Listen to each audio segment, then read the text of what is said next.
Sir. Yes, my name is Slava. So, Slava?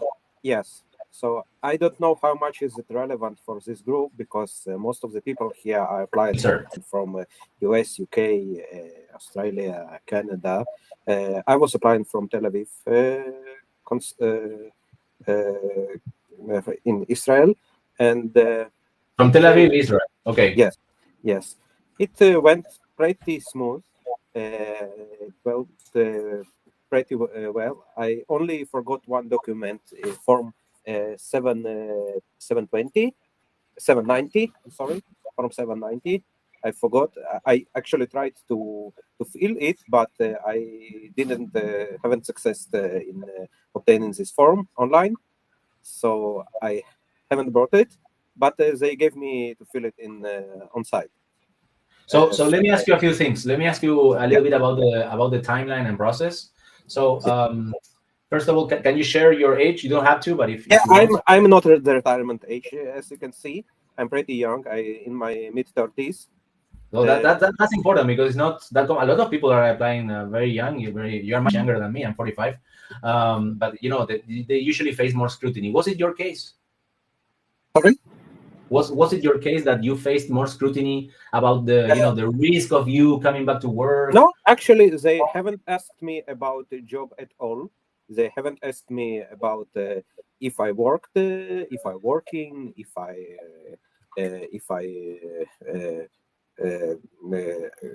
have a letter from my ex-employer or something, other documents. I myself told them that I'm not working, and that's it. They haven't asked any question regarding the job. They also haven't asked if I plan to work. Obviously, I wrote in my cover letter that I'm not planning to work and do any economical or some activity, gainful activity, financial gainful activity to fully comply with non-lucrative visa terms. Okay, let's move on to let's say more general. Let's say about your application process, about the timeline. First of all, was it did you have to attend an appointment? Does it work with BLS? No, it's directly. There's it's the consulate, right? Yes, so, it's consulate directly. No third party involved. And did you have to attend an appointment, or it was everything by submission, by mail submission? No, I attended an appointment. Okay. I just came back from consulate, and I applied by myself. I haven't used any lawyer or any company. I talked with a few people, and they explained me exactly what to do. And I feel my biggest concern was about the bank documentation. Okay. The new rule requesting the average balance of the previous year. This is what a lot of people have with the problems.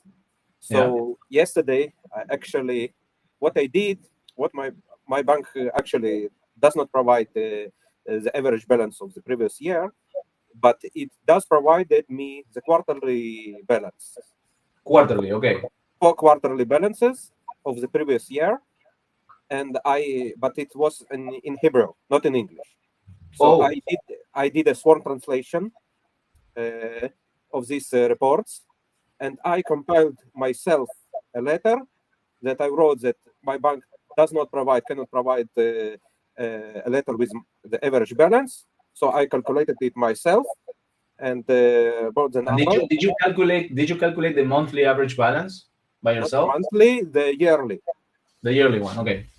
Yearly. But when I was applying, I brought my 12 months bank statements, and the lady told us that is fine. I also gave these documents with the average balances and my calculations with the sworn translation.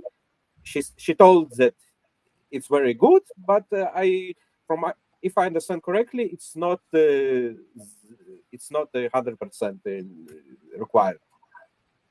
Okay. I mean, consulates outside the UK and the US tend to be quite accommodating, you see, because I think they get less volume of. Exactly. I think they're like more. less stressed out and with less guidelines from exactly. from the I think in office, I think. Israel requirements are slightly lighter than in US and UK. Because I think there is not a lot of people then that apply from Israel for this type of visa. It's not doesn't mean that there is not a lot of people want to move, but most of the people in Israel they have another European passport, so they don't need this type of visas. What are the blocks that you found, like a little bit like catch-22 situations or anything, or was it straightforward, everything was perfect? I had a few things that I missed. I haven't filled in the blanks. They also didn't ask me about the address or where I'm going to live in Spain. The address they didn't ask. They only asked which region I'm planning to move, and they wrote it on one of the blanks in Spain. That's it. Not. It was pretty straightforward. Didn't have any difficulties. Didn't have much difficulties with it. Yeah. Okay. Only bank statements. I was a bit worried, and yeah, other things. Another thing, I bought the medical certificate. Yeah, the medical certificate of good health. I brought it.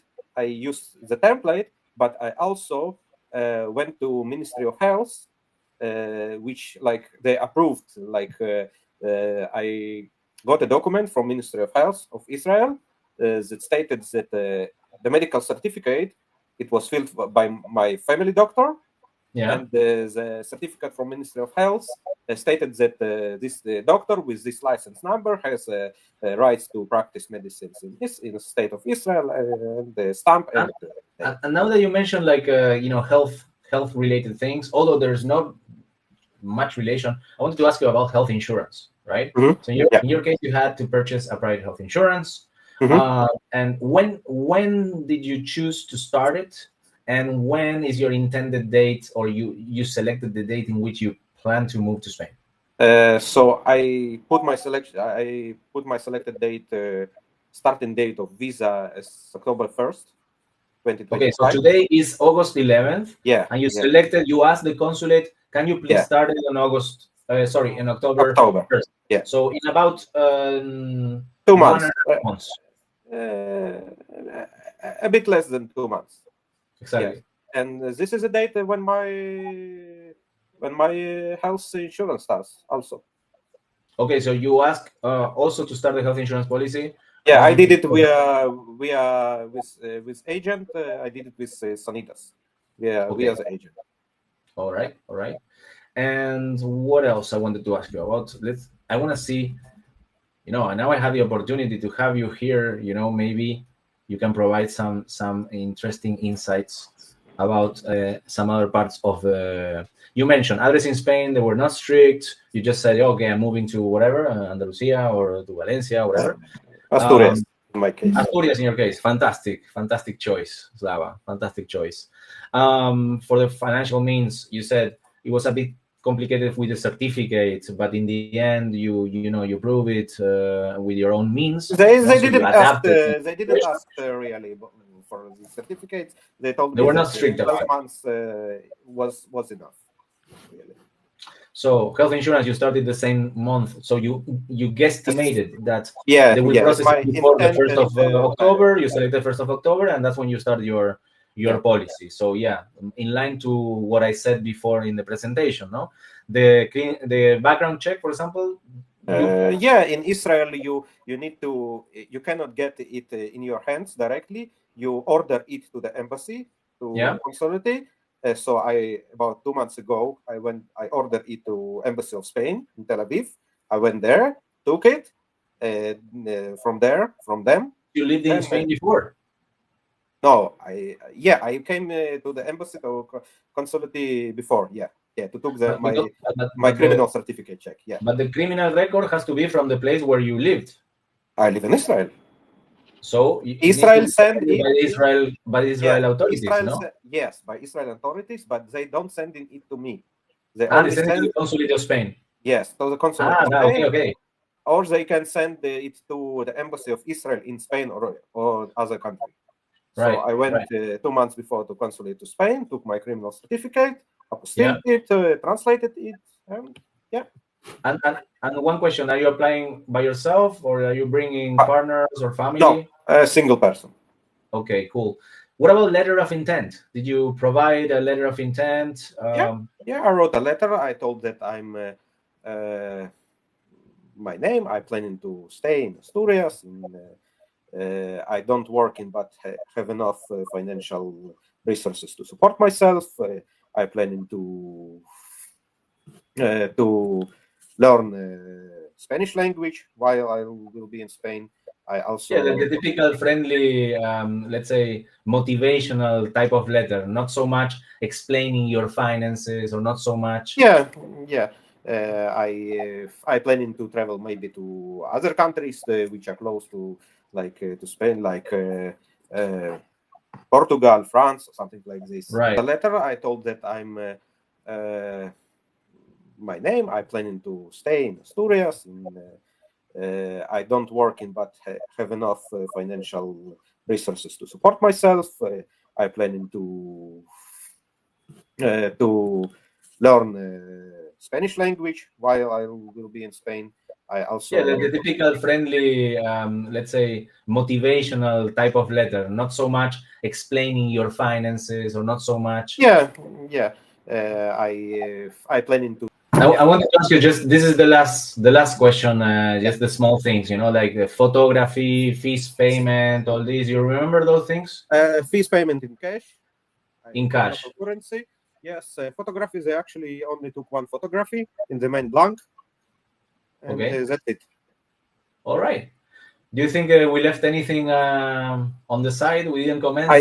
I asked them, did I brought all the documents? They told yes. I asked them, have I missed something? They told no, and they gave me the receipt with a web page where I can check status of my application. They also told me that in the web I can check only if the decision has been made, but they don't give they don't provide is a positive or negative decision. So I need I will give status update. They will let me status update. The decision has been made, and I need to go to the embassy, and then they will let me know if it's positive or negative. They like to give you surprises. Yeah, exactly. Anyways, well, I don't have any more questions. I really appreciate that you joined today and you gave us your first-hand experience. And I'm positive, and I will be crossing my fingers for your application. Me too. Now it's a waiting game. To Asturias. Yeah. Thank you. I hope you get your answer very soon and that everything goes smoothly. Really appreciate it again. Yes. Thank you for your help and information too. I used a lot of help from your resources and groups. And if you did, leave it then a trustpilot review. Don't forget that. Of course. Yeah. No, I really appreciate it. Thank you so much, Slava, and stay in touch. All right. Take care. Yeah.